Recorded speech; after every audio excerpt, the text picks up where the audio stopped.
এখন বুঝতে পারছেন বাংলাদেশের মানুষ যে শেখ হাসিনা কতটা সঠিক ছিলেন, তিনি কতটা দূরদর্শী ছিলেন, তিনি বাংলাদেশের সাধারণ মানুষের জন্য কতটা ভাবতেন। আজকে যারা বাংলাদেশ জুড়ে অস্থিরতা কায়েম করেছে, আজকে সারা বাংলাদেশে আইন শৃঙ্খলা বলে কিছু নেই, যে মানুষগুলো এই সুযোগ নিচ্ছে তারাই বলতেন যে শেখ হাসিনা স্বৈরাচার, শেখ হাসিনা ফ্যাসিবাদ। কারণ এই ব্যক্তিদের এই অপকর্মগুলো করা হতো না শেখ হাসিনার জন্য। শেখ হাসিনা যে শক্ত হাতে রাষ্ট্রের শাসন ক্ষমতা পরিচালনা করেছিলেন, যার জন্য আজ সারা বাংলাদেশ জুড়ে যারা অপকর্ম করছে, তারা অপকর্ম করার কোনো সুযোগ তারা পায়নি। তাই তো তারা অস্থির হয়ে উঠেছিল। শেখ হাসিনাকে স্বৈরাচার, ফ্যাসিবাদ, খুনি বলতেও দ্বিধাগ্রস্ত হয়নি। আজকে বাংলাদেশের সাধারণ মানুষ বুঝতে পারছেন, আজকে মানুষ মুখ খুলতে শুরু করেছে। বাংলাদেশ জুড়ে শিশু ধর্ষণ শুরু হয়েছে, গর্ভবতী মহিলা তাদেরকেও ছাড় দিচ্ছে না এই দুষ্কৃতীরা। আজকে বাংলাদেশের কোনায় কোনায় আলোচনা শুরু হয়েছে যে তাহলে তো শেখ হাসিনাই ঠিক ছিল। হ্যাঁ, এটাই ঠিক। শেখ হাসিনা জানতেন, বুঝতেন যে এই মানুষগুলোকে যদি দৃঢ়ভাবে, শক্তভাবে দমন করে না রাখা যায় তাহলে দেশকে এরা অস্থির করে ফেলবে। আজকে একটু উপলব্ধি করুন, কোন মানুষগুলোকে তিনি জেলে রাখতেন, কোন মানুষগুলোকে তিনি সাজা দিয়েছেন, একটু বিচার বিশ্লেষণ করে দেখুন। এদেরই সঙ্গে সম্পৃক্ত যারা, তারাই বাংলাদেশটাকে আজকে অস্থির করে রেখেছে। বিশ্লেষণ করে দেখুন, যারা আজকে বাংলাদেশটাকে অস্থির করছে, আর সেই অস্থিরতার সুযোগ নিচ্ছে কিছু দুষ্কৃতী। একটু ভেবে দেখুন। তার আগে অবশ্যই আমি বলবো আজকের ভিডিওটি আপনি সম্পূর্ণ দেখবেন। আমি মুকুল মণ্ডল, আমার মুকুল স্যার ইউটিউব চ্যানেল থেকে সবাইকে স্বাগত। আমার ইউটিউব চ্যানেলটি এখনও যারা সাবস্ক্রাইব করেননি, প্লিজ আমার চ্যানেলটি সাবস্ক্রাইব করে পাশে থাকবেন। সবার জন্য শুভকামনা। শেখ হাসিনা বাংলাদেশের জন্য যে সঠিক এবং উপযুক্ত শাসক, আজকে বাংলাদেশের মানুষ কিন্তু মর্মে মর্মে উপলব্ধি করছেন, টের পাচ্ছেন। তার দৃঢ় বলিষ্ঠ সিদ্ধান্তগুলো বাংলাদেশকে শান্ত রেখেছিল, বাংলাদেশকে একটা উন্নয়নের ধারা অব্যাহত রাখার ব্যাপারে তার সরকার যে পদক্ষেপগুলো নিয়েছিল সেটা যে সঠিক, এবং শেখ হাসিনার যে সিদ্ধান্ত এবং তার যে দূরদর্শী নেতৃত্ব, সেই নেতৃত্ব আজ বাংলাদেশের সাধারণ মানুষ মিস করছে। আজকে দেখুন, বাংলাদেশ জুড়ে ছিনতাই, চুরি, চাঁদাবাজি, লুটপাট, মা বোনদের কোনো নিরাপত্তা নেই, এইরকম একটা পরিস্থিতি চলছে। আজকে বলুন তো, বুকে হাত দিয়ে বলুন, শেখ হাসিনার যে সরকার ছিল, সেই সরকার থাকাকালীন এই চাঁদাবাজ, এই সন্ত্রাসী, এই দুষ্কৃতী, এদের সাহস ছিল কিছু করার? কারণ তারা জানতো যে শেখ হাসিনা যে শক্ত হাতে বলিষ্ঠভাবে দেশকে শাসন করছেন, তাতে তারা শাস্তির আওতায় আসবেন। কিন্তু এখন তারা বুঝে গিয়েছেন, এই যে ডক্টর ইউনূস, তিনি এই দুষ্কৃতীদের শাস্তি দেবেন না। সারা বাংলাদেশ জুড়ে লুটপাট চলছে, ডাকাতি চলছে, লুটপাট যারা ঠেকাচ্ছে তাদেরকে ডেভিল হান্টের নামে তাদেরকে অ্যারেস্ট করা হচ্ছে বাংলাদেশ জুড়ে। অথচ প্রকৃত যারা ডেভিল, সেই ডেভিলদের পৃষ্ঠপোষকতায় ডক্টর ইউনূস সরকারে বসে আছে। আজকে দেখুন, বাংলাদেশের এই পরিস্থিতি করার জন্য কারা দায়ী? মেটিকুলাস প্ল্যান করে ডক্টর ইউনূস, মানবাধিকার কমিশনের চেয়ারম্যান, জাতিসংঘের মানবাধিকার কমিশনের চেয়ারম্যান ভলকার তুর্ক, তাকে ডক্টর ইউনূস বৈষম্যবিরোধী ছাত্র আন্দোলনের সময় ফোন করে তাকে যোগাযোগ করে বলেন যে বাংলাদেশ সেনাবাহিনীকে বলুন যে তারা যেন শেখ হাসিনার পাশে না থাকে, পাশে থাকলে জাতিসংঘের নিরাপত্তা মানে শান্তি মিশনে বাংলাদেশের সৈন্যদের আর রাখা হবে না। কি ভয়ঙ্কর প্ল্যান, ষড়যন্ত্র, বুঝতে পারছেন? ভলকার তুর্কের এই অধিকার আছে। মানবাধিকার কমিশনের চেয়ারম্যান জাতিসংঘের, অথচ তিনি তো মানবাধিকার নষ্ট করেছেন। ডক্টর ইউনূস যেটা বলছেন যে তিনি প্যারিসে ছিলেন, ফ্রান্সের প্যারিসে, সেখান থেকে ছাত্ররা তাকে ডাকলো আর তিনি চলে আসলেন, এত সহজ সরল বিষয়টা নয়।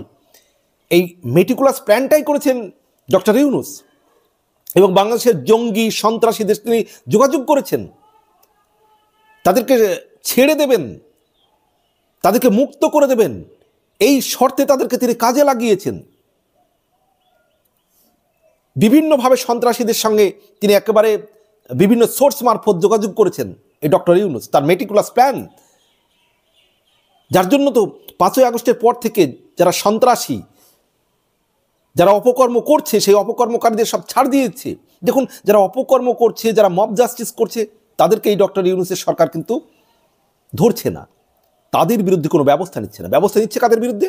আপনি এই মব জাস্টিস যারা করছে তাদের বিরুদ্ধে বাধা দিন, আপনাকে আওয়ামী লীগের দোসর ট্যাগ দিয়ে আপনার বাড়ি হয়তো লুটপাট হবে, ভাঙচুর হবে, আপনাকে মারধর হবে বা আপনাকে গ্রেপ্তার করবে।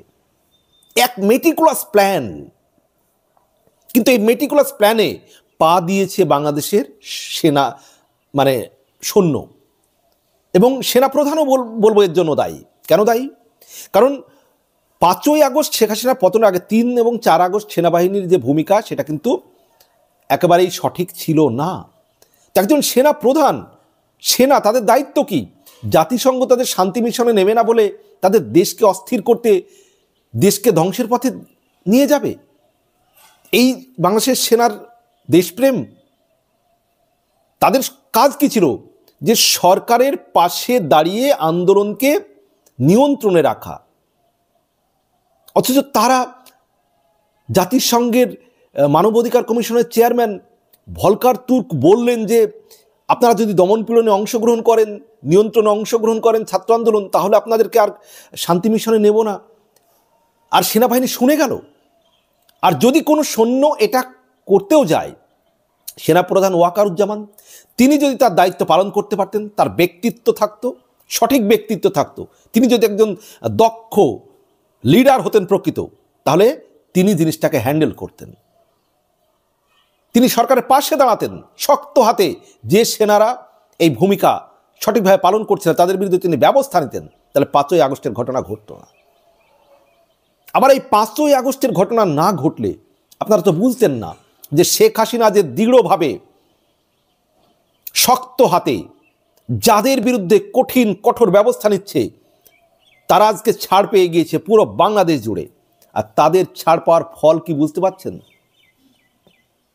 আজকে মহিলাদের, বাংলাদেশে যে পরিস্থিতি চলছে, স্বাধীনতা বলে কিছু থাকবে? একদিকে তো বাইরে বেরোতে তারা ভয় পাচ্ছে, তাদের নিরাপত্তা বলে কিছু নেই, ধর্ষণ, একাধিক জায়গায় ধর্ষণের ঘটনা ঘটছে, প্রতিদিন ঘটছে, যেখানে সেখানে ছিনতাই, চুরি, ডাকাতি মতো ঘটনা ঘটছে।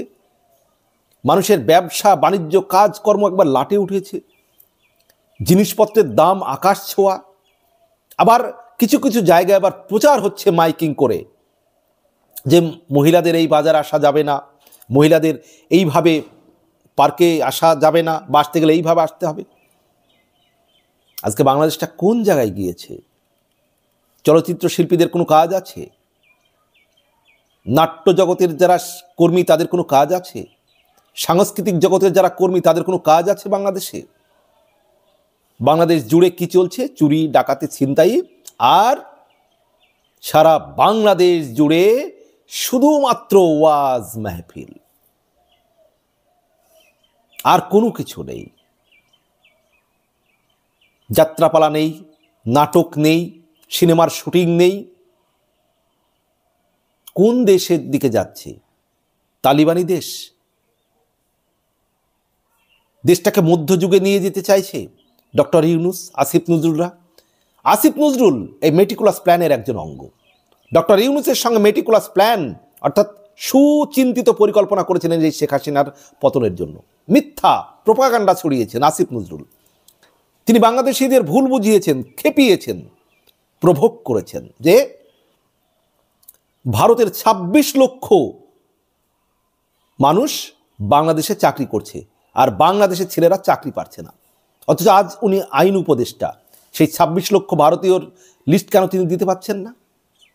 তিনি ভুলভাবে উপস্থাপন করে বাংলাদেশের জনগণকে খেপিয়েছেন। আন্দোলনের সময় একাধিক তরুণ তরুণী ছাত্র তাদের ছবি মৃত বলে দেখানো হয়েছে একের পর এক ভিডিওতে, মানুষকে প্রভোগ করার জন্য, মানুষকে খেপিয়ে তোলার জন্য, মেটিকুলাস প্ল্যান করে। মানুষ দেখেছে যে এরা মারা গিয়েছে, অথচ দেখা যাচ্ছে পরে ৫ই আগস্টের পরে তারা সব দিব্যি ঘুরে বেড়াচ্ছে বেশিরভাগই। এই ডক্টর ইউনূসের কথাতেই পরবর্তীকালে এই ভলকার তুর্ক আবার বাংলাদেশে এসেছিলেন। এই যে শেখ হাসিনার সরকারের এটা করেছে ওটা করেছে, এই যে বিভিন্ন যে দুর্নামগুলো ছড়ানো হচ্ছে, এই ডক্টর ইউনূস এই ভলকার তুর্ককে ডেকে নিয়ে এসে আবার এটা করিয়েছেন রিপোর্ট। আজ বাংলাদেশের প্রতিটা মানুষ, সাধারণ মানুষ বিশেষ করে উপলব্ধি করছেন। কিন্তু যারা এখানে সুবিধা পেয়েছেন এই ৫ই আগস্টের পর থেকে, তাদের জন্য তো স্বাধীন। যারা চোর, যারা ডাকাত, যারা ছিনতাইকারী, যারা ধর্ষণ করছেন, তাদের জন্য তো স্বাধীন। আর স্বাধীন কাদের? যারা একেবারে ধর্মান্ধ ব্যক্তি বাংলাদেশের, তাদের জন্য একেবারে স্বাধীন। যারা গণতান্ত্রিক ব্যবস্থা, আজকের আধুনিক ব্যবস্থা যারা মেনে নিতে পারেন না, তাদের জন্য বাংলাদেশটা স্বাধীন। তাদের জন্য একবার রমরমা ব্যাপার। কিন্তু বাংলাদেশের সাধারণ মানুষ তারা আজকে মর্মে মর্মে উপলব্ধি করতে পারছেন যে আজকে বাংলাদেশটা কোন দিকে যাচ্ছে, কোথায় পিছিয়ে যাচ্ছে। কোনো নিরাপত্তা নেই, কোনো মানুষ বাড়িতে থেকে শান্তিতে নিরাপদে থাকতে পারছেন না। হয়তো গ্রামের দিক একটু কম আছে, কিন্তু শহরের দিকের মানুষ আতঙ্কিত। তাই বঙ্গবন্ধু যে কথা বলেছেন যে এই পরিস্থিতিতে যেহেতু বাংলাদেশের যে ১৯৭১-এর স্বাধীনতা, মুক্তিযুদ্ধের চেতনা, তার বিরোধী এই যারা এখন সরকারে রয়েছে, যারা উপদেষ্টা, যারা সমন্বয়ক, তারা হচ্ছে বাংলাদেশের ১৯৭১-এর স্বাধীনতার বিরোধী। এরা হচ্ছে রাজাকারপন্থী, এরা হচ্ছে পাকিস্তানপন্থী। তাই এদেরকে ক্ষমতা থেকে সরাতে হবে। বঙ্গবন্ধু যে ডাক দিয়েছিলেন যে যার যা আছে তাই নিয়ে তোমরা প্রস্তুত হও, এ লড়াই, এর সংগ্রাম মুক্তির সংগ্রাম। মুক্তি, স্বাধীন, আপনাদেরকে মুক্তি পেতে হবে, বাংলাদেশটাকে নতুন করে স্বাধীন করতে হবে। শেখ হাসিনাও একই ডাক দিয়েছেন যে যার যা আছে তাই নিয়ে প্রস্তুত হও। বাংলাদেশের ঘরে ঘরে সবাই আপনাদেরকে কিন্তু আওয়াজ তুলতে হবে। আওয়াজ তুলুন, মাঠে ঘাটে, চায়ের দোকানে, বাড়িতে, যে যেখানে যেভাবে পারবেন আওয়াজ তুলুন। এই মধ্যযুগীয় যে সরকার, ডক্টর ইউনূসের যে দখলদার যে সরকার, বেআইনি যে সরকার, এর বিরুদ্ধে আওয়াজ তুলুন। প্রতিটা মানুষ একজোট হন। শেখ হাসিনাকে আবার বাংলাদেশের প্রধানমন্ত্রীর চেয়ারে বসাতে হবে। এর জন্য আপনার যতটুকু অবদান রাখতে পারবেন রাখার চেষ্টা করুন। সকলে মিলে একত্রিত হয়ে আওয়াজ তুলুন। চায়ের দোকানে, মাঠে ঘাটে, বাড়িতে, রাস্তায়, বাজারে, মিটিংয়ে, মিছিলে, যার দ্বারা যতটুকু সম্ভব। কারণ আপনাদের বিরুদ্ধে যারা রয়েছে এই মানুষগুলো প্রচণ্ড দুর্বল। এরা একবার শেখ হাসিনা ফিরে গেলে দেখবেন একেবারে ওই কেন্নর মতো গুটিয়ে যাবে, একেবারে কেন্নর মতো গুটিয়ে যাবে। শুধু শেখ হাসিনা গিয়ে বসবে বাংলাদেশে,